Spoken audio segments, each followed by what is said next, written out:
Welcome to this grammar lesson, and my name is Flenta Rini. In this video, we are going to see a complete detail about infinitives. As we all know, infinitives falls under non-finite verbs. So what is non-finite verb? Non-finite verbs are the verbs that does not indicate tense and does not change according to the subject, unlike finite verbs. Non-finite verbs are mainly divided into three parts, that is gerunds, infinitives and participles. In this video, we are going to see about infinitives. So let's begin with infinitives in detail. Firstly, what are infinitives? An infinitive is formed from a verb but doesn't act as a verb. It is not the main verb in the sentence. It acts as a noun, adjective or adverb. Also, it does not change as per the tense, that is present tense, past tense or future tense. Neither does it change by the number, that is singular or plural, or nor does it change by person, that is first, second or third person. Now, let's see how to form an infinitive or what is its structure. An infinitive will almost always begin with to, followed by the simple form of the verb like this. To plus the verb's base form is equal to infinitive. Or we can say by adding to the verb's base form, we get infinitives.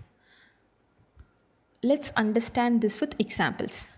To convert the verb walk, which is the base form of verb, we add to before the verb walk, so it becomes to walk. So to walk is the infinitive. Let's see one more example.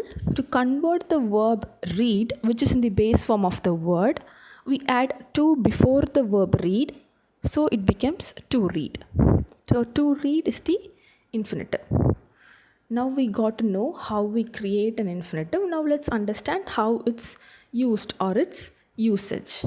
So as we have seen before, infinitives are not used as a verb. In fact, it is used as nouns, adjective and adverbs. So let's understand how infinitives are used with noun. Remember that a noun is the name of a person, place or thing. So when an infinitive is used as subject or an object in the sentence, it functions as a noun. Always remember that the subject performs the verb in the sentence while the object receives the verb in the sentence. So let's understand with example. I love to play. In this sentence, the verb is love and to play is the object of the sentence.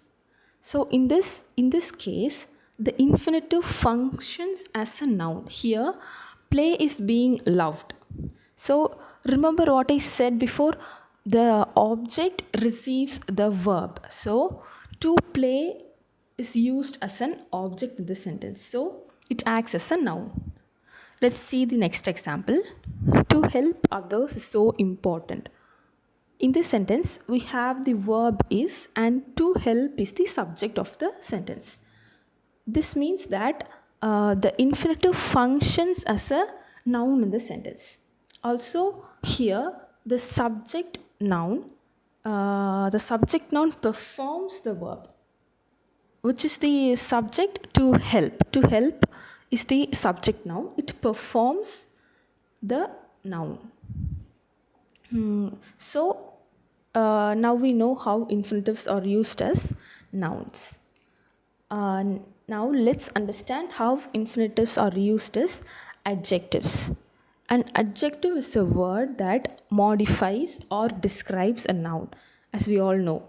So infinitive functions adjectives when they modify or describe the noun in a sentence. Let's understand this with an example. Lily wants a pen to write. In this sentence, the verb is want and the subject is the noun pen. Pen is the subject and it is also noun.